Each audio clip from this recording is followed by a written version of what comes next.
This is file 24-6893FH. Council, you want to state your appearances, please? Melissa Goodrich, Wayne County Prosecutor. Brian Kluger on behalf of Justice Taylor. He's that counsel to the right for sentencing that.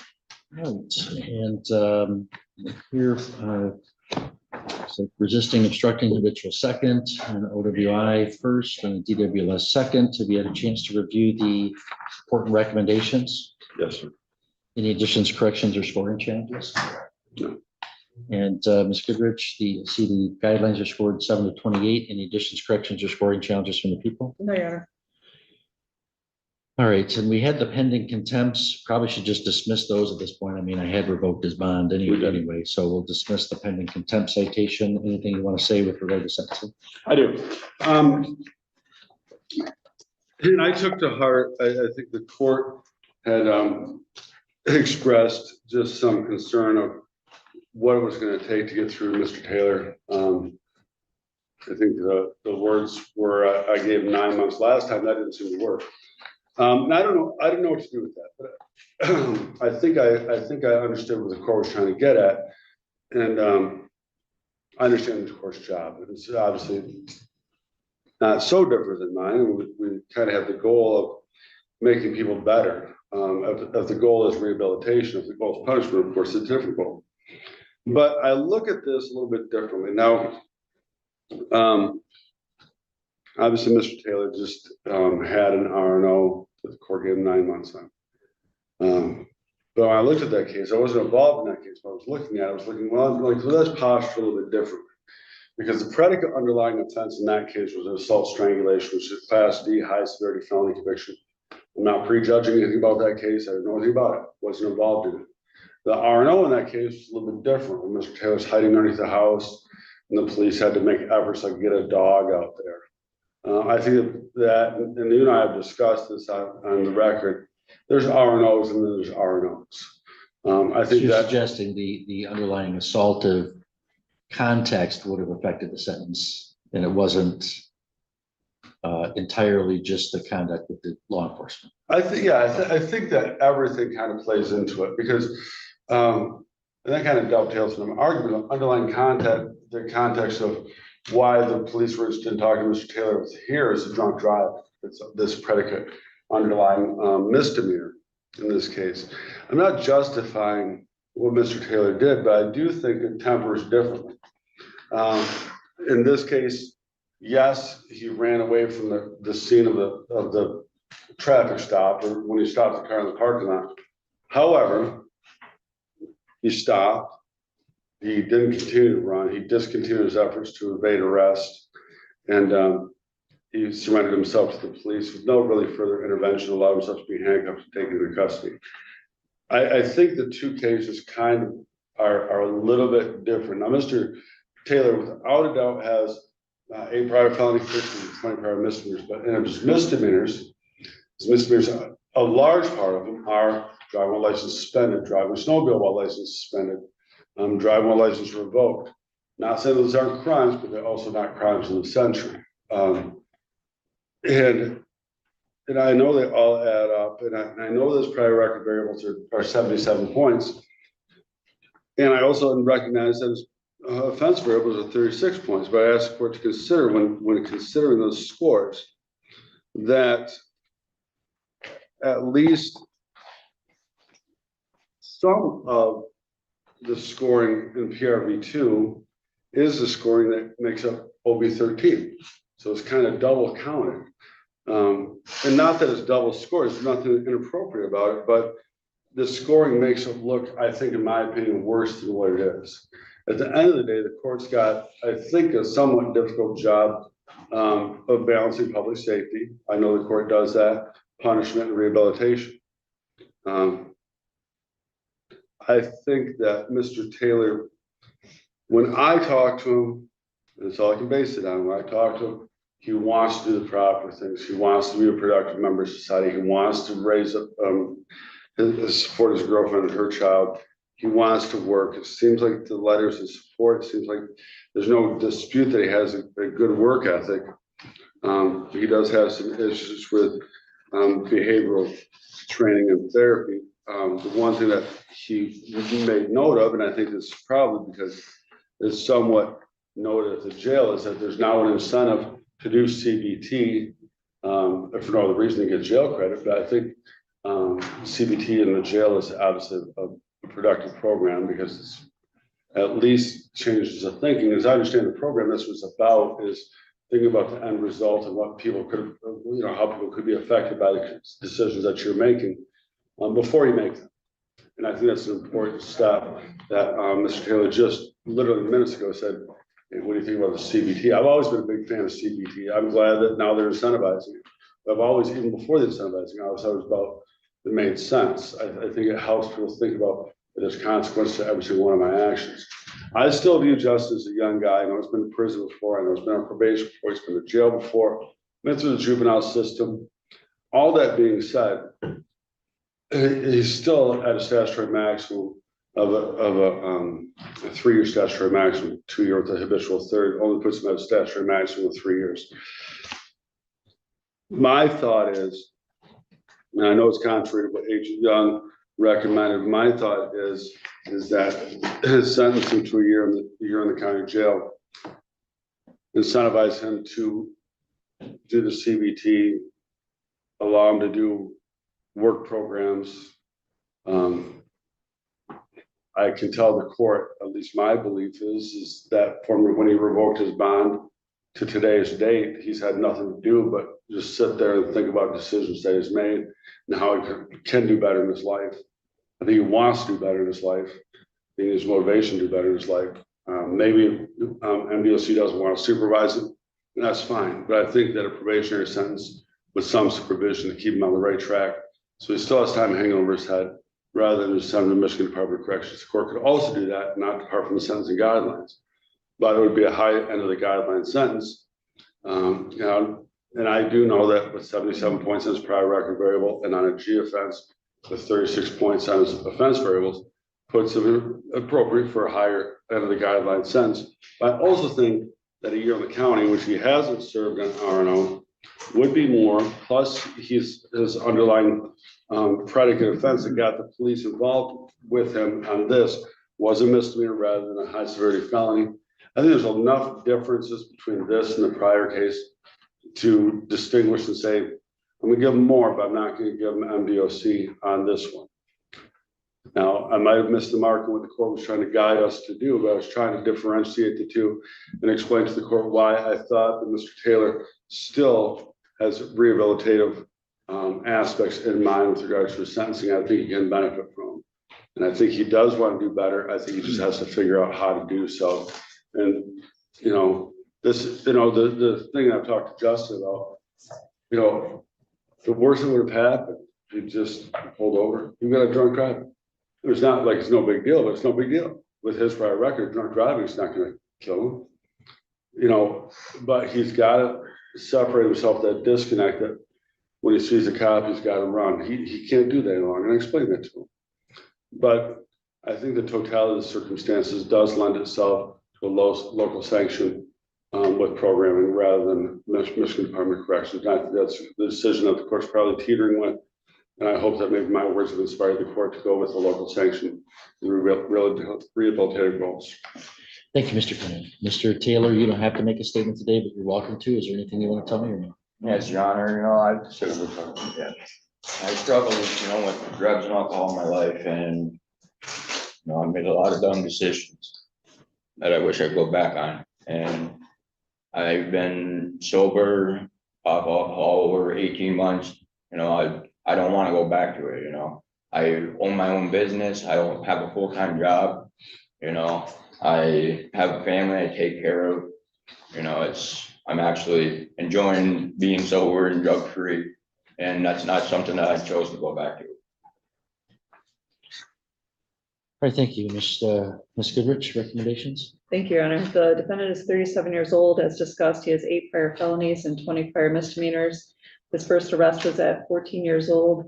If you span the pages of the PSI between 2002 and 2024, there really was no break. Repetitive criminal history, which involved being sentenced to probation already 5 times, jail already 20 times, prison in 2016, he served 17 months. He stated in his PSI that he had been sober since 2021, but that ignores the current OWI offense that he's being sentenced on today. So that's a concern that he's still not being honest with the substance abuse. He's had poor performance on probation in the past. Based on this new conduct, together with looking at his past conduct and what's worked and hasn't worked, I believe that at 37 years old, he's looking at top of the guidelines when he comes before the court now. Thank you. And thank you, Mr. Taylor. If you please stand for the court sentence.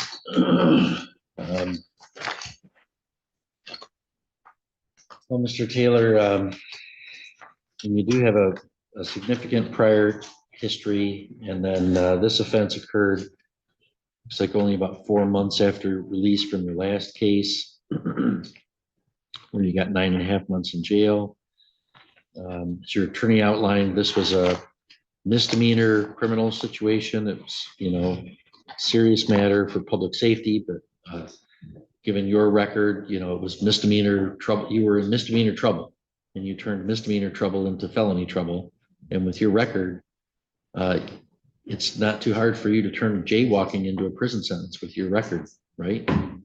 So, you know, number one, plan A is start behaving and acting like a civilized person in the community, and not driving drunk and not driving too fast and crazy and not doing criminal things. That's got to be plan A. Sure. Plan B for you is if you do anything like that and you get caught, stop and fess up and take your lumps. Because if you try to resist like you did here, every case you get, a judge is going to be deciding, do I send Mr. Taylor to prison or not? And your attorney's exactly right. That's exactly the decision I'm wrestling with here. I completely agree with probation that we're not going to put you on probation. We've tried that so many times. We're done trying that. So now it's every time you get in trouble, how long are we going to lock you up? And you've given me a lot of reasons, as the prosecutors outlined, a lot of reasons to give you prison today. It is even with the habitual, it's a statutory max 3 years. It was, the underlying offense was misdemeanor in nature. It's a very close call, but I think on the whole, I'm going to follow the recommendations of the Department of Corrections. I'm going to order that you serve 12 months in the Sheboygan County Jail. Give you credit for, by my count, since I revoked the bond, that's another 35 days, so a total of 45 days jail. There's $130 in the crime victims assessment, $350 in court costs, $168 in state costs, $100 fine. On the misdemeanor counts, it'll be on the OWI, it'll be 93 days, credit for 45. On the no security, it'll be 1 year, credit for the 45. I will indicate in the judgment of sentence, if the jail determines you to be eligible for the CBT program and or the trustee program, that I have no objection to that. So that's the sentence of the court. Mr. Taylor, you seem bound and determined to return to prison. So next time I see you, that's really going to be the only option on my menu for you, okay? So if you wanted to appeal, you can file an application to the Court of Appeals. If you wanted me to appoint a lawyer, you have to ask me within 6 months. We're going to hand you a piece of paper explaining that, ask you to initial one copy for us, fill the other one out if you want to take it. Okay? Good luck to you. Does that conclude your matters, Mr. Kennedy? It does, Judge. I'll see you next week. All right. I was gonna say I'll see you again this week, but seeing you on 2 consecutive days, I don't think there's another time. That's it. So I'll see you next week. Have a good weekend. Melissa, I think that's who's he? Oh, he's the, we're gonna zoom him in. Oh, great.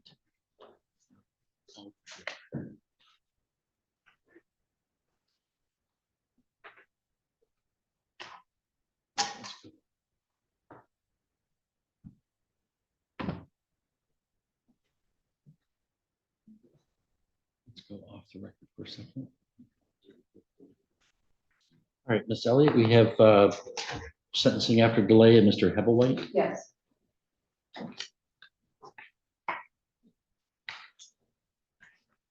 right, this is People v. Grant Hebel-White, file 24-6949FH. Council, you want to state your appearances? Anthony Julian, on behalf of people. Liz Elliott on behalf of Grant Hebel-White, who sits to my right. All right, and this is sentencing after a delay period. Have you had a chance to review the pre-sentence report and recommendations? I have, Your Honor, yes. Any additions or corrections? The only addition or correction I would make is that he's made additional payments since this was drafted. The balance owed right now is $4,854.94. Okay. The advisory guidelines were scored at 0 to 6. Any challenge to the scoring? No, Your Honor. Mr. Juliet, any additions, corrections, or scoring challenges? No, Your Honor. Anything you want to say on behalf of your client? Well, Your Honor, Mr. Hebel-White was injured at work in March of 25 and was off work for 2 to 3 months due to that injury. He was seeking other employment. He managed to find work at the local school in September, where he's only working part-time. He does live in a pretty rural area. His job opportunities are very limited due to where he lives. He doesn't have independent transportation of his own, so he's real limited in the amount of money that he can make. He brought pay stubs with him today after he pays his bills, his living expenses. He's got about $50 left to live on. And so we would just ask the court to either allow him some time to continue paying off the restitution, or at the very least, follow the recommendation to just place him on a term of probation and allow him to set up a payment plan for the remainder. Thank you. Okay, thank you. Mr. Hebel-White, you don't have to make a statement today, but you're allowed to. Is there anything you want to tell me, sir? It's been a rough year with my injury and stuff and trying to find employment. I'm trying really hard, Your Honor, and as I spoke to my attorney and stuff here, I'm willing to do anything it takes right now to correct this, because I mean, I'm just.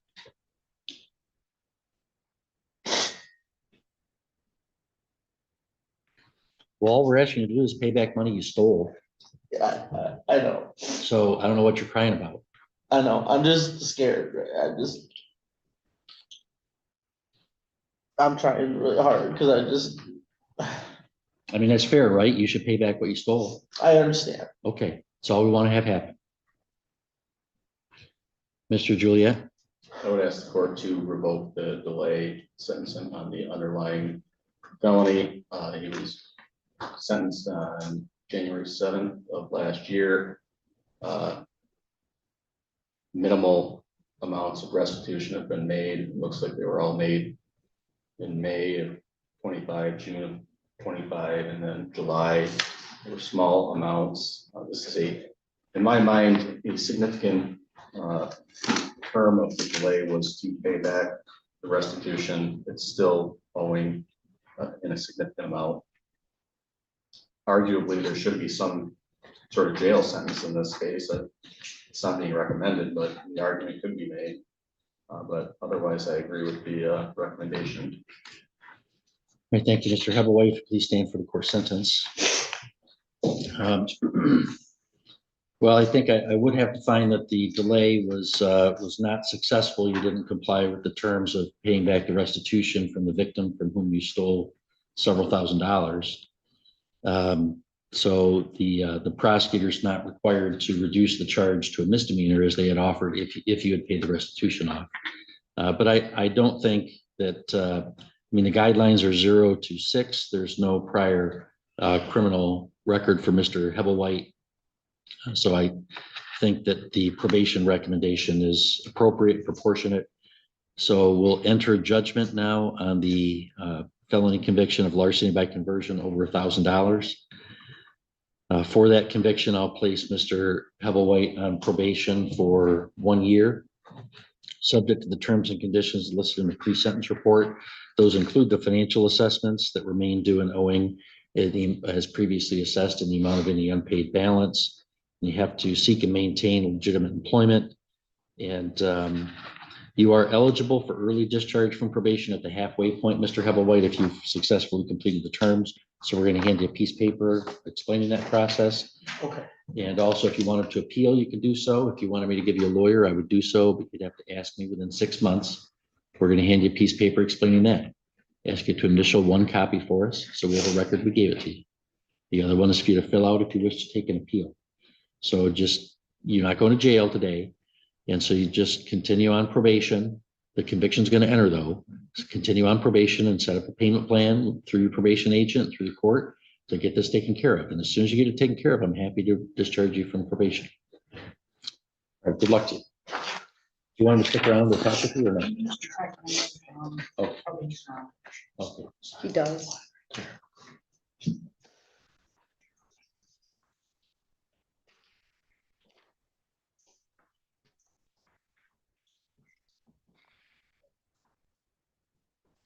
Mr. Hebblewhite, before you go, stop by the probation department.